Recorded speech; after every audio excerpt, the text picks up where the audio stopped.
by Prakash Pandit Tintolia.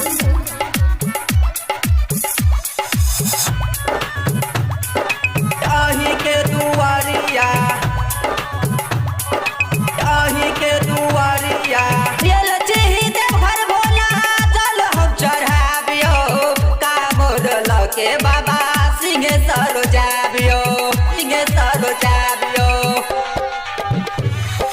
ये लचही देवघर बाबा जल हम चढ़ाबियो कामोद लके बाबा धारा राजाबियो सिमराही के बमची बाबा सुपौल के बमची बाबा फेरू न नजरिया एहो भोला बाबा एलची अही के दुआरिया जला दिशा खोलू बाबा अपन के बरिया जला दिशा खोलू बाबा अपन के बरिया जला दिशा खोलू बाबा अपन के बरिया। Krishna recording studio Ganpatganj. Music by Prakash Pandit Tintolia.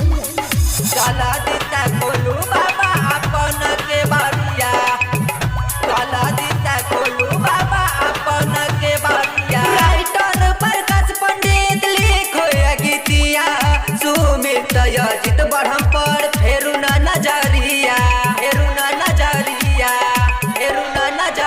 Writer Prakash पंडित लिखो गीतिया सुमित जय कृष्ण बढ़म पर फेरू न नजरिया।